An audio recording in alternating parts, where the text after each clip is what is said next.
भगवान राम और उनके कुल की रीति क्या थी। प्राण जाए पर वचन न जाई, यानी जो वचन एक बार दे दिया वो पूरा होकर के ही रहता है। प्रभु श्री राम की ये रीति अब नए भारत की नीति बन गई है।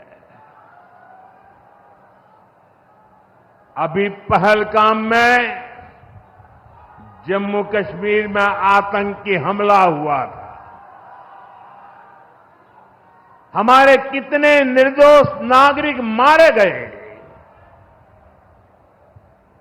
इस जघन्य आतंकी हमले के बाद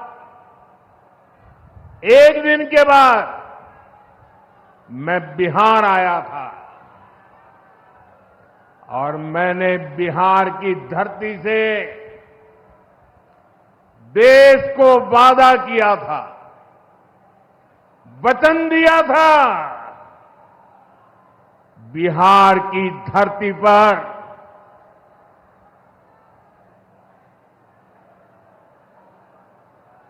आंख में आंख मिलाकर हमने कह दिया था, आतंक के आकाओं के ठिकानों को मिट्टी में मिला दिया जाएगा।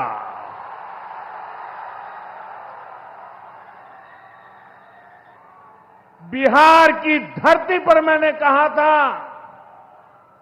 उन्हें कल्पना से भी बड़ी सजा होगी। आज जब मैं बिहार आया हूं तो अपने वचन पूरा करने के बाद आया हूं। जिन लोगों ने पाकिस्तान में बैठकर हमारी बहनों का सिंदूर उजाड़ा था, हमारी सेना ने उनके ठिकानों को खंडहर में बदल दिया है। भारत की बेटियों के सिंदूर की शक्ति क्या होती है, ये पाकिस्तान ने भी देखा और दुनिया ने भी देखा। जिस पाकिस्तानी सेना की छत्र छाया में आतंकी खुद को सुरक्षित मानते थे,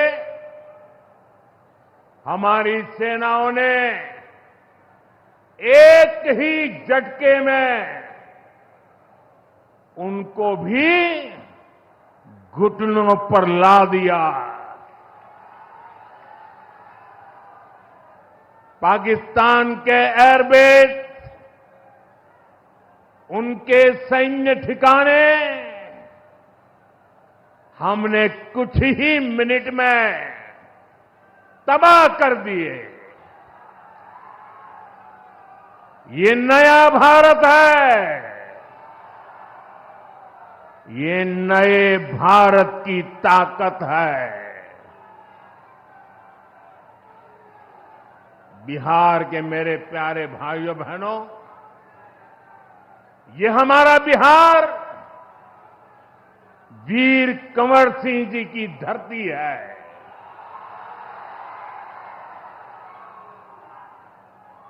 यहां के हजारों नौजवान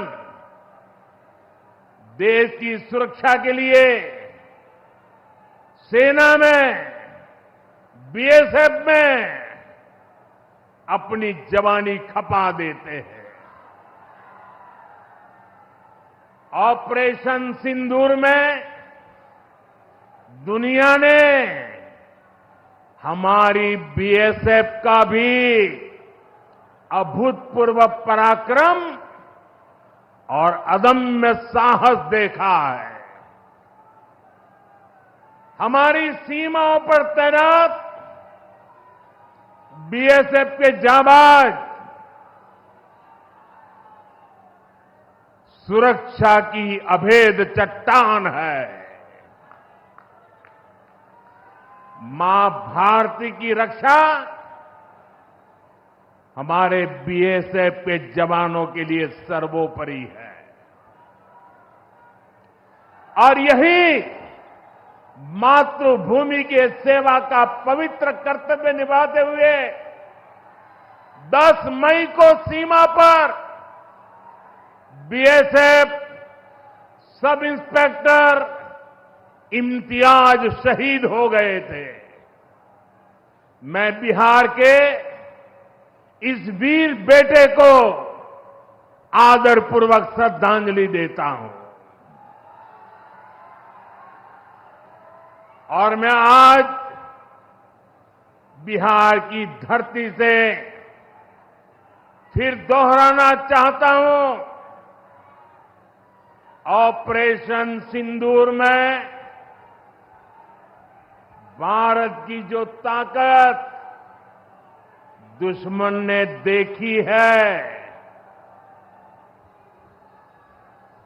लेकिन दुश्मन समझ लें ये तो हमारे तर्कस का केवल एक ही तीर है। आतंकवाद के खिलाफ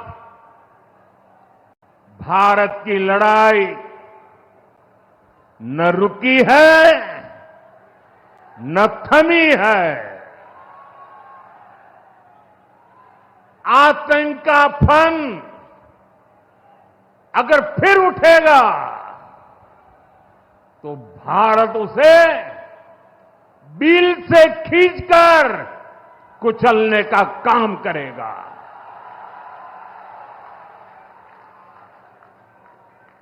साथियों, हमारी लड़ाई देश के हर दुश्मन से है, फिर वो चाहे सीमा पार हो या देश के भीतर हो। बीते वर्षों में हमने हिंसा और अशांति फैलाने वालों का कैसे खात्मा किया है, बिहार के लोग इसके साक्षी हैं।